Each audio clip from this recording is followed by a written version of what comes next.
God stops talking to Abraham. And Interesting. I always thought that was something. So there's some commentators who say who suggest that God stopped talking to him because really? You were going to kill your own son and not Don't you say know me, Abraham? anything? Come on. Right. Right. We're back. The Word Made Fresh, a new season. Every week we are coming your way talking about the upcoming narrative lectionary text. I'm Reverend Jim Keat. This is Reverend Adriene Throne, Senior Minister at the Riverside Church, and you will be in the pulpit this Sunday and a whole lot of Sundays. So buckle up, everybody. You're going to just get to know Adriene in these videos, in her sermons. So first, Adriene, hi. How are you? Hi. Catch us up. How have you been since we last did one of these? It's been a minute. Oh my gosh, it's been a minute and it's been a busy minute. I kind of tried to sort of take some time off, but it didn't quite work because we're still staffing some very important positions here at Riverside. So I took some afternoons off. I took a couple of days off and, went to the ocean and went snorkeling. I Yeah. couldn't go diving because the hurricane churned up all the water and it just wasn't possible, but still got to see the fish and touch the jellyfish, which freaked Ooh. me out. Yeah, Yeah, me I too. The was, thought of yeah, that is like zap. yeah, but it was beautiful. It's just a privilege to have time off, right? It's a privilege to even have that option. So I was grateful for it. I got to connect with some of our members, um, and we've lost had some other members die. So this has been a season of a lot of loss at the Riverside Church in the last 6 months or so. Yeah, So yeah, yeah, it has been a season of that. And in the pulpit recently, you have not been there for this recent season. We've been that's right. wrapping up a whole lineup of a lot of our clergy, some other guests over the summer, and now with Homecoming Sunday just around the corner, September 14th. That's this coming Sunday, everybody. That's right. You're That's right. back. I'm How are back. you feeling about that? Just the time away, I say in Yeah, quotations, the time away from the pulpit and planning definitely. sermons. How are you feeling with that space going to be coming up right ahead of you? Right. No, it's funny that you should ask. I was walking in the park this morning talking to a friend about that. Um, a little nervous. Kids just went back to school. I love this time of year. Everything feels possible. And so I feel nervous coming back into the pulpit. I've been out for a month, I think, 4 Sundays. Um, and so there is a needing to get your sea legs sort of feeling again. And it reminded me of a story my mentor told or some advice that he gave me. He said every time that you get in the pulpit, there are these two tensions at work. One is the ego and the audacity to get in the pulpit and to think that you get to speak and bring, to say, thus saith the Lord. Yeah. And then the other is this utter humility, that you you might be struck by lightning. So the That's why I butterflies, move around a right? lot when I'm That's why you. preaching. That's right. That's right. And so both of those things are at work, both the audacity and the humility. And he Yeah. said to me, and if you're not feeling both of them when you climb into the pulpit, you probably should not preach that Sunday. Yes. And I've Yes. always remembered that. Um, and and when you are in that sort of space and in that blend, it's a really there's nothing else like it. Um, so that's kind of what I'm feeling. Like, am I going to be able to do this? I think I can do this. I miss doing this, Yeah. but I was really, really, really, really ready for a break when I left in July, because it was yeah, we just had so much going on Yeah. um, before the summer. So And in the world, I mean, it's kind of that like you yes, need to yes, just like not need to process the headlines and reality right. and bring that into the pulpit and just how that mixes in. It's like you just need. I'm convinced that good things need spaces to breathe so they can continue Yeah, to be good. Otherwise, right, they're just going to run out of air. right. Yeah, you need silence. I mean, you need time and space to pause so that you can create. And I'll just say this as a PSA around grief. I also had the 1 year anniversary of my dad's death in August. And so I think the weight and the burden of that, while also holding with the rest of the clergy team, the many members of our community who've died in the last 6 months. So I think people need to know or be reminded that that the anniversary of loss comes on us like a heaviness, and that when other people die, it triggers our own loss. So we do feel heavy, we feel weepy, and all that stuff is happening in the midst of stuff happening in the world. And a friend said, "Yeah, this year of Trump," and I was like, "Wait a minute, it hasn't been a year, right? It's only been 8 months." And they were like, "Really?" I was like, "Yes, friend, it's been 8 months." Yeah. Feels like 800 months, but Yeah. yeah, Yeah. so just being aware of that and giving ourselves some grace and some space to process, I think is really important in this moment as well, Yeah. so we don't get Yeah. exhausted. Well, I'm glad you've had that space. We all are. We all need it. Yep. That's a note just for everyone Yes. watching this Yep. in whatever capacity you exist. But I'm personally glad because it makes me just excited to think about what you're going to bring into the pulpit this Sunday. So let's start with this Sunday's text, and then we'll talk a bit about homecoming in general. Oh, So hang sure. around for that. But this Sunday, it's week 2 of the narrative lectionary. So last Sunday, we kicked it off in Genesis 1 in the beginning. And Yeah. now we're jumping ahead 20 chapters, quick little skip Good from job. creation to Isaac is born, and then Isaac almost dies. Well, Isaac is almost killed. This Yes, is let's be like from clear on our creation to verbs here. child sacrifice. Yeah, a Yeah. little. Someone call Child Protective Services, please. We got something going on here. Genesis 21, 1 through 3. That's just a little snippet where Isaac is born, and then we fast forward to him being old enough at least to carry a bundle of wood and walk up a mountain. Right. Genesis 22, 1 through 14. And that is the moment when Moses has some sort of divine test, and is he willing to sacrifice his son? This is just bringing back all the horrible penal substitutionary atonement It's ideas and horrible. motifs. So, It's horrible. how do you wrap your mind and your body and your being around this text? What does it feel like for this to be your text for Oh, your first Sunday back after a bit? And I know. maybe how do you work this into homecoming? Or into the planting seeds theme that we've set for the year. Yep. So Riverside is 95 years old this year.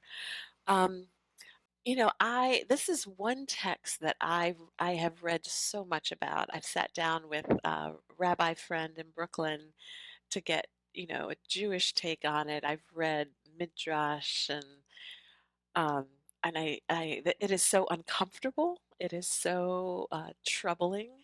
And I certainly have preached Abraham was faithful, version of the text, and God, of course, God wasn't going to let him, but He was about to. Um, I think what I read this year in terms of research for this text that I love, that inspired my sermon title, which for the moment says "Never fail to protest." I've always been intrigued with this idea that God and Abraham were in this very friendly, chummy conversation.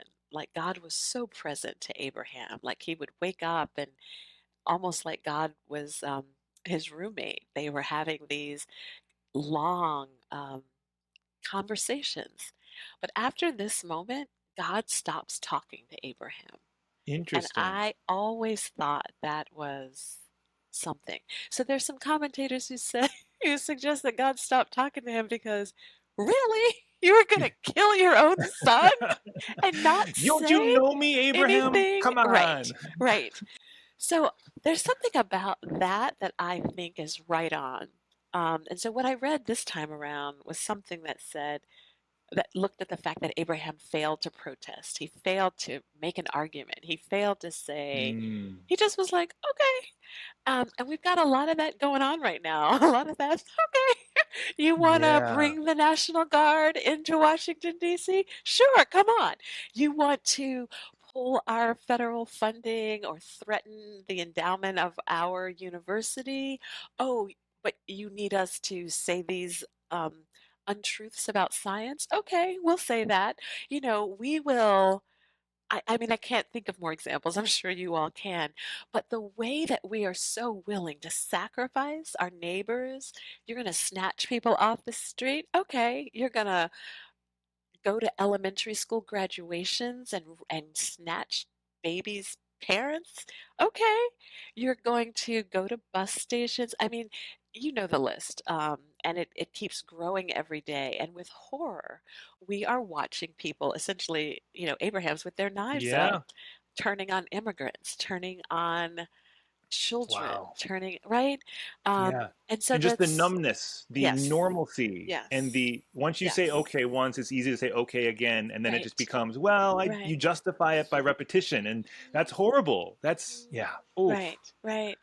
And it's like, well, God said it. And it's like, well, I'm sure you had those professors in seminary who would remind you there are a lot of things in the Bible that are very troubling and do Yeah. not reflect the God of my understanding. And I don't remember which church father it was who said, if it's not of love, it's not God.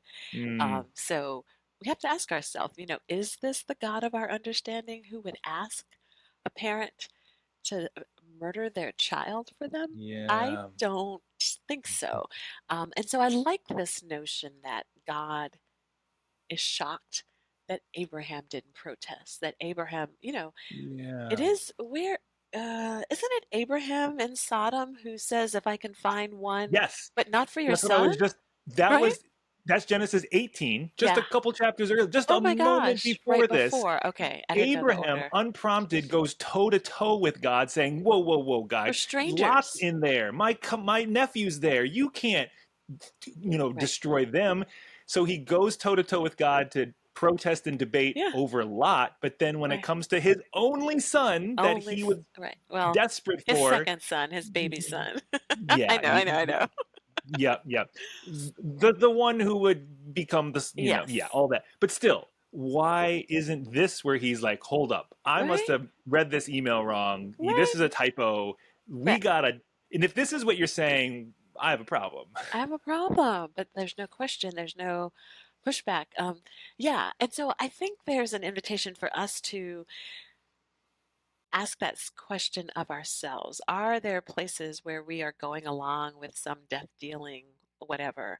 Um, and again, I'm the first to say you can't get to every protest or fight every fight, but what are the ones you are going to fight? There's the Jewish um, reminder that even though we have not created all the trouble in the world, we are responsible and that we've got to do something. We don't just get to say, whatever, I don't know any immigrants, or I never owned slaves, or the poor are not my problem, or I don't have children, so why should I care what's happening with the Department of Education? You don't get to say that. You're still responsible. You're still, especially for the vulnerable. Um, and this is a child, and this child makes me think of the children in Gaza. It makes Yes, me think yes, of the children here in New York City who don't have, food to eat, or the children in Ferguson and Mississippi where clean water is still an issue. Um, these things should not be an issue anywhere. They certainly should not be an issue in this country that has yeah, the resources that it has. And so many of us are just like, okay, but what will your fight be? Again, yep, there's so many. Just pick one. yep. And that's where I like to think, this Abraham text makes me think Abraham should have stood up for the people closest to him. If Yeah, you're not going to stand up for the people closest to you, yeah, why would I ever think you're going to stand up for people far from you? So yeah. like he should have done it for his son, for his family. And that makes me think in the work we're all called to do, okay, who's close to you? Advocate right here Yeah. and then continue doing that out there. If I just advocate for justice against genocide in Gaza, yeah, we should all be doing that. Let's all follow Miss Rachel's lead and use the voice and platform we have to say it because we should. But if I'm only doing, collectivism as my activism, Ah, and I'm that is not good. actually organizing in my local community, Right. like, how are my kids safe in the school they go to? I need to Hmm. make sure in the world we live in that what I thought would be a safe place for them, our world keeps telling me is not always a safe place for lots of Yeah, reasons, obviously. yeah, But I need to be aware of the people who are under the knife right here and out there. Right. And the other thing, I really love what you said about the people close to you, because I also find in the decades that I've been serving the church is that sometimes our activism becomes fighting with the people who are close to us, Mm. as if we are doing something by fighting with our fellow church members or fighting Yeah, with um, folks in our neighborhood, or pitting ourselves against people wherever it is that we lead, rather than yeah, linking arms, especially in the church where we are called to be family or called to be community. We think we're really doing something when we're fighting each other. When there's yeah. so many fights out there, we're going to Yep. fight inside and get nowhere. That is also, I think, a heartbreak as well for me. We just end up creating more problems and Hmm. solving none of them, let alone the problems right outside our door in the Right, world where people are right, literally dying and in right. need. And we could potentially help if We we would could get our potentially help. stuff together We and, c Yep, yeah. yep, and especially a church where people often are knocking on the door asking for help, and especially a church like Riverside Church, where people are Yeah. often daily knocking on our door, literally, saying, "Reverend Thorne, Reverend Mira Solani Joyner, our justice minister, would you please? Would you come to this table? Would you sign this petition? Would you stand with us?" And we fight about whether or not we should even help those people or show up at that table or sign that petition. Um, and with the power, the immense power that a place like Riverside has, we want to be out there in the world, going where affected community members have asked us to go, to bring the force of our power. You've seen that picture where there's like a little lion cub, and then there's something is trying to attack it, and the lion cub thinks it's fending off the wolf or the coyote Yep. or Yep. whatever. But behind the lion cub, there's like the the mama lion or the dad lion, and I mean that's who we get to be very often. Yeah. Just us in the room. We're the lion that can make some of our smaller partners have a very powerful outcome, if we Mm. just show up and do what we're asked to do. Oh, it makes me wonder, like, where was Sarah in this story?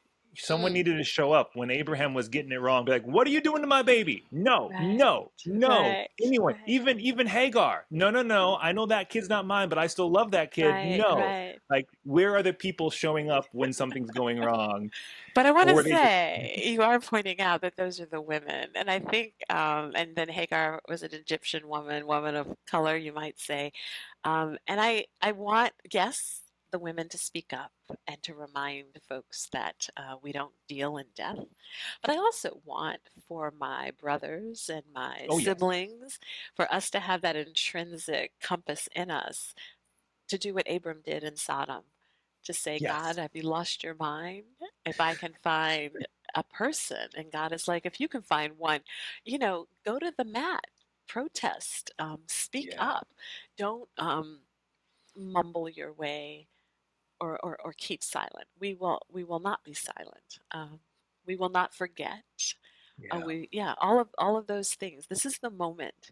Um, but hopefully, always in our lives, this is the moment when we don't Yeah. miss moments to stand up for justice and say that you know the God that we understand is a God who deals in life and not in death.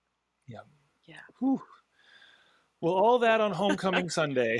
Yes, I don't know how we're gonna have where the seed planting comes in, but I think there is something. Maybe it's the seeds that are planted in us that Yeah. invite us into those places like Abram. Like I love what you said about him going toe to toe with God.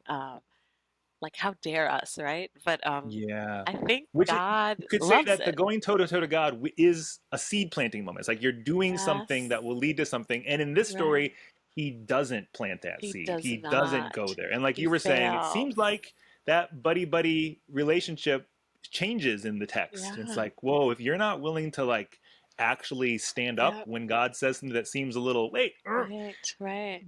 God is willing to have those conversations. God is willing Right. to, it seems, shift and change in the midst of God's decision making. And Yep. thanks be to God for that. Yes.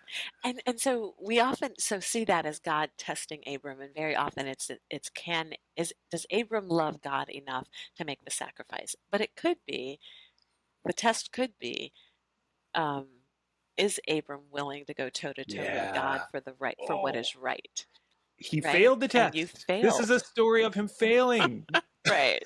He failed, yeah. Um, because I think he forgot who God was. It's like, do you, Yeah. like I think you said it in the beginning. Did you forget who I Yeah. am?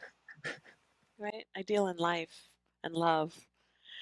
So yeah, but God is gracious, and Abraham lives a long time and is definitely blessed by God with long life and all the descendants. God keeps God's promise. But Abram But this is the other thing about these characters, these wonderful characters in this book that we love.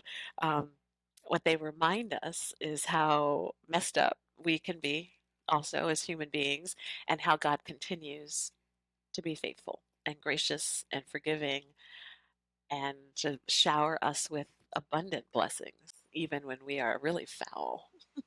And hopefully we can be that to one another too, Oh, gracious and yes. forgiving and compassionate, even in the midst Yes. of all of our foulness, Yes. because that's not going away. That is not, not until Jesus comes back. Yeah. Maybe we'll see. Yeah. Okay, give us a little bit of just homecoming Sunday for Ah, someone who's like, what are we having a homecoming queen and king? What's going oh, on here? wow. So what is homecoming Sunday, and Homecoming. why should someone join us, whether it's in the room or online, for Oh my this? I mean, we want you to gosh. come every Sunday, but what is it about this Sunday that is compelling? The metaphor that I love for homecoming is family reunion.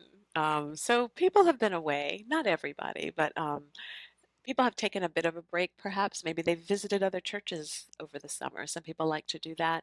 But some people, maybe they've traveled to see parents, grandparents, siblings, just taking a break. School is out, kids are in camp.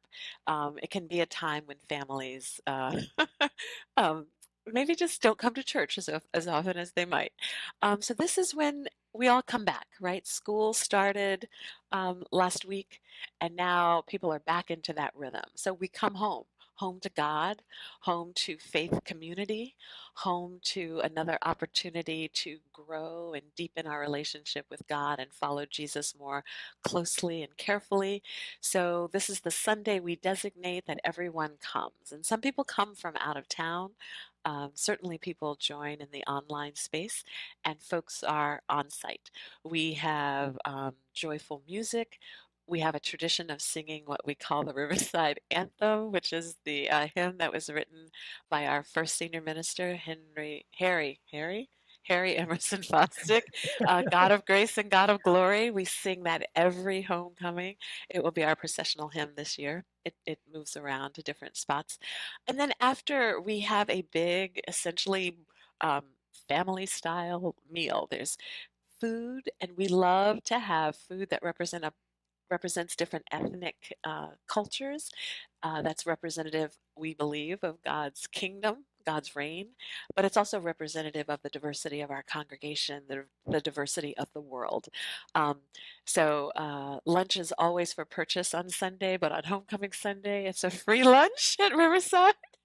So if you can be in person, it's a great day to be in person. Lots of different cuisines, lots of laughter. There's face painting. There's all kinds of little fun, playful opportunities and experiences. I think just to help you remember that God is a God of love and joy and delight, and so we center children and we center that sort of ethos of play. Yeah. So we just hang out. There's music. There's often an ice cream truck on Riverside Drive, and again, everything is paid for. So people are like have two ice cream cones and just overdo it and have a good Best time. Sunday ever. Best Sunday ever. And we often see people that we haven't seen in a while, Yeah. or we haven't maybe seen since last homecoming because if they're out of town. Um, but it's just like a big reunion, and it's all joy, and it mirrors what I imagine the reign of God, the kingdom of heaven, Yeah. will look like. All the people Oh. joyful, well fed, abundant, laughing. Yeah. And we sadly aren't able to send that potluck to everyone They're online. not. I'm So so so sorry. we it's okay. We create a different experience. We still We do do. things intentional. So Yeah. there will be on Homecoming Sunday. I always try to have a very special virtual coffee hour. We Yeah. won't be talking with you. You'll be a little busy getting your face painted and eating those two ice cream cones you mentioned holding. Um, but I'll be in the building for Homecoming Sunday. But then I will be hosting virtual coffee hour. So all of you online folks, Yes. we got something planned. And I Yes. think we're returning to the bell tower. We did this a couple years ago, and we'll do Nice. virtual coffee hour from the bell tower. Just a viewpoint that you don't typically get to see for most people, period, let alone if you aren't in the New York area and you worship online. So we will get a little tour of that space. I think the Wow. carillon might start playing while we're up there, which is always Ooh. an experience. Bring your So it earplugs. well, that's for me. They're on Zoom. Yes. They can just turn the volume down. It'll take your hearing out. It is so loud. But it's all to say, lots of extra special things. We'll do extra special things all the time, but this Right. is a day when we really want to just launch the program year and be Yes. together in really meaningful ways. Because I like that thought. It's the community is the Right. sustaining factor of what we do. It's not, Right. it's not is the music great or did we have, a harp or jazz or whatever. It's like, no, how do we just find Right.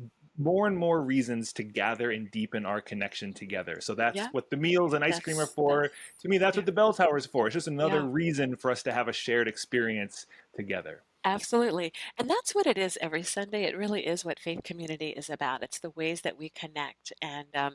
And we're grateful that we're able to connect in so many different ways. And those of you that join online, just grateful that folks who've left New York physically are still able to be a part of the connection, thanks to the extraordinary gift of technology. Um, and yeah, and then we see the face of God in those human connections. Yeah. So whether we are laughing and sharing stories online or doing that same thing in person, it reminds us of the God who calls us and names us and loves Yeah. us. Whew. Well, that's all this Sunday. So Yes. not bad for a 25-minute little video here. That's right. That's right. Bonus points for everyone still watching. If you're still watching at this point, drop in the chat 2 ice cream cones. That can be our secret code that we know that you I'm were here not to the eating. I end. don't really like ice cream, but I do see people with two. Maybe they're taking them for a friend. For a friend. Okay. Well, my kid is clearly not. She's eating two ice cream Yes, cones. yes. We hope to see you Sunday. However, you can join us on site, online. It's going to be a lovely day at Riverside and in Yes. all the ways Riverside exists. And then this is going to keep happening every week. You can expect another Word Made Fresh video looking at the upcoming Sunday. So we'll be doing it again. See you next week, everybody. And well, we'll see you Sunday first. Have a great time, and we can't wait to see you. Bye, Happy everyone. homecoming!